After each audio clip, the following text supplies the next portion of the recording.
ఇప్పుడు ఏ పార్టీని అభిమానించే కార్యకర్తలైనా సరే, మద్దతుదారులైనా సరే ఒక్కసారి ఆలోచించండి.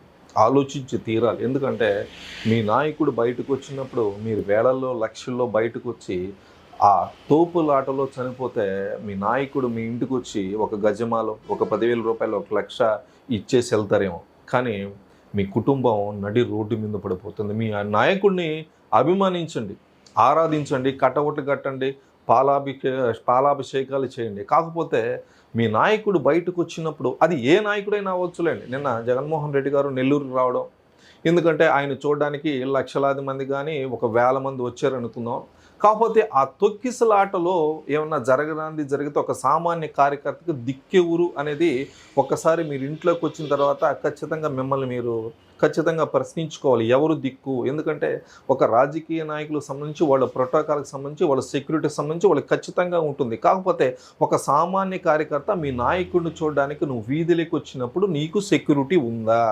నీకు బాధ్యత ఎవరు వహిస్తారన్నది ఖచ్చితంగా మీరు కార్యకర్తల అది ఇంక్లూడింగ్ ఆల్ పార్టీస్ కావచ్చు. ఎందుకంటే ఇటు తెలుగుదేశం పార్టీ కావచ్చు, జనసేన పార్టీ కావచ్చు, ఇటు వైఎస్ఆర్సీపీ పార్టీ కావచ్చు, ఏ రాజకీయ పార్టీ అయినా ఇంక్లూడింగ్ నేను వన్ పార్టీ చెప్పట్లేదండి.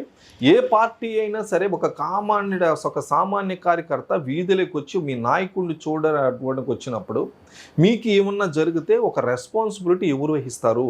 ఎందుకంటే వ్యక్తిగత భద్రత అనేది మీరు కార్యకర్తకు సంబంధించి మీరే తీసుకోవాలి. ఎందుకంటే మీ నాయకుడు మీకు జరగరానిది జరిగితే మీ ఇంటికొచ్చి ఒక గజమాల వేసి వెళ్ళిపోవడం తప్ప మీ కుటుంబాన్ని ఆదుకుంటాడా ఒక్కసారి ప్రశ్నించండి. ఎందుకంటే ఏ రాజకీయ నాయకులు అయినా సరే ఆలోచించండి. ఏ పార్టీకి సంబంధించి నేను మద్దతుగా మాట్లాడట్లేదు.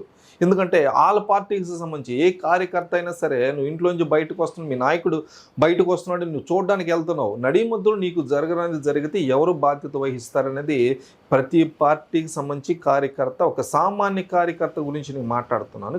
ప్రతి ఒక్కరూ దీని గురించి ఆలోచించాలి. అభిమానం ఓకే, మీ నాయకుడు అంటే మీకు ఇష్టం, ఆరాధ్యం, ఆయన వల్ల మీకు కొన్ని ప్రయోజనాలు కలిగి ఉండొచ్చు, కాదనట్లేదు. కానీ ఇంట్లో నుంచి బయటకు వచ్చినప్పుడు మీ నాయకుడికి సంబంధించి వెళ్ళేటప్పుడు ఖచ్చితంగా మీ వ్యక్తిగత భద్రత చూసుకోవాలి.